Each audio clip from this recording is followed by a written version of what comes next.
दिल्ली में कृषि कानूनों के विरोध में चल रहे किसानों के प्रदर्शन को कैबिनेट मंत्री ने विपक्ष की साजिश बताया है। कैबिनेट मंत्री ने कहा कि एमएसपी जारी थी, जारी है और जारी रहेगी। एमएसपी को लेकर किसानों को भ्रमित किया जा रहा है। आइए देखते हैं कि क्या कह रहे हैं यूपी सरकार के कैबिनेट मंत्री सुरेश कुमार खन्ना।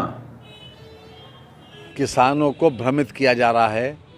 नई तकनीक के माध्यम से खेती करने की बात कही गई है। एमएसपी बराबर लगातार आज भी जारी है, कल भी जारी थी, आने वाले दिनों में भी जारी रहेगी। अब एक भ्रम फैला दिया, वो केवल भ्रम है। उस भ्रम को दूर करने की ज़रूरत है और कुछ भी नहीं है। किसानों को इन कानूनों से जो भी लॉन्च किए गए, जो प्रोमोलगेट किए गए, उससे बहुत बड़ा फ़ायदा होगा। क्योंकि जो परंपरागत तरीके से जो लोग खेती करते हैं उनके लिए ये ज़रूरी है कि वो तकनीकी माध्यम से खेती करें तो उनको पैदावार का मूल्य ज़्यादा मिलेगा।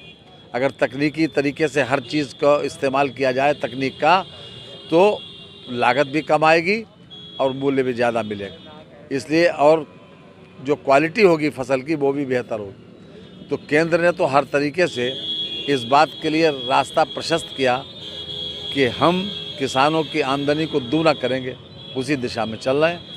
अब ये लोगों ने किसान को के भ्रम फैला दिया कि एमएसपी ख़त्म की जा रही। एमएसपी ख़त्म कभी न ख़त्म हुई थी, बल्कि 23 फसलों पे एमएसपी लागू कर दी। इसलिए किसानों को भ्रमित करने का काम कर रहे हैं, जिन्होंने अभी तक छला है, जिन्होंने अभी तक धोखा दिया। आप मोदी जी को देखिए कि पूरे देश के किसानों को चाहे एक बिस्वा ज़मीन हो, उसके खाते में 6,000 रुपये साल पहुँच जाते हैं। अब उसे किसी महाजन से लोन नहीं लेना पड़ता, मोटे ब्याज नहीं देना पड़ता। तो किसानों के हितैषी ये कब से हो गए? कांग्रेस के लोगों ने छला है ज़िंदगी भर, दिया क्या है? हरियाणा और यूपी में आपकी सरकार है, वहाँ का किसान भी दिल्ली का घेराव कर रहा है। ऐसा है, वो बताया। तो वो लोग जो है वो भ्रमित किए जा रहे हैं, केवल उनको बरगलाया जा रहा है। जब उनको असलियत मालूम होगी तो वो सब ठीक हो जाएगा, कोई दिक्कत नहीं।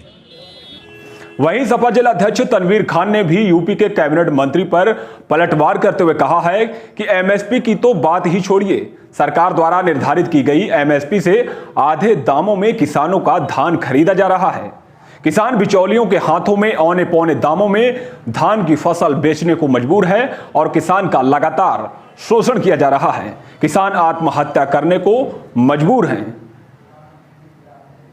वो तो सबके सामने है, किसी से छिपा नहीं है। आय दुगनी की बात छोड़िए, जो उनका धान का समर्थन मूल्य मौजूदा हालत में 1868 रुपये घोषित किया गया था, प्रदेश सरकार ने घोषित किया था, और उसके आधे से कम में ही धान खरीदा गया, बिचौलियों द्वारा खरीदा गया, और पूरी तरह से किसानों का खुला शोषण हो रहा है। किसान आत्महत्या के लिए मजबूर हो रहा है। कई जगह किसानों ने आत्महत्या की। किसान पूरी तरह से इतना दुखी हो चुका है कि आज उसका अपना लागत का मूल है वो नहीं निकाल पा रहा है। कर्ज लेकर जो उसने फसल को तैयार किया, अपने धान को तैयार किया, फसल तैयार की, उसका लागत मूल भी नहीं निकाल पा रही, सरकार नहीं निकलने दे रही है। तो ऐसे हालात में अब क्या कहेंगे? सभी जानते हैं कि आज किसान भाई जो सड़कों पर निकले हैं वो जायज़ अपने अधिकारों को लेकर निकले हैं सरकार के खिलाफ। समाजवादी पार्टी, माननीय अखिलेश यादव जी, हमारे राष्ट्रीय अध्यक्ष जी, हमेशा किसान भाइयों के साथ में हैं, उनके समर्थन में हैं। जब सरकार समाजवादी पार्टी की प्रदेश में थी, माननीय अखिलेश यादव जी ने गन्ने का दाम लगातार बढ़ाया और जो समर्थन मूल्य सरकार की तरफ से, चाहे धान का चाहे गेहूं का, जो घोषित किया उसी पर ही खरीदा गया।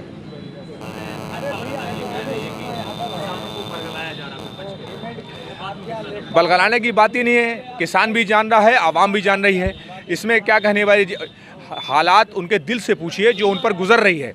अब ये तो अपना कहीं ना कहीं झूठ बोलकर गुमराह करके जनता को अपना जो उनके कारनामे हैं, जो उनकी जो गलत नीतियां हैं, जो उनकी कमियां हैं, उन पर पर्दा डालने की हमेशा कोशिश करते रहे हैं और झूठ के सहारे ही सरकार को चला रहे हैं। झूठ के सहारे सरकार को बनाया, लेकिन समाजवादी पार्टी की कथनी करनी में कोई फ़र्क नहीं है। माननीय अखिलेश यादव जी मुख्यमंत्री थे, अपनी सरकार जो समाजवादी पार्टी की थी, उन्होंने जो कहा, जो भी जनता से वादे किए, उन वादों को पूरा करके दिखाया।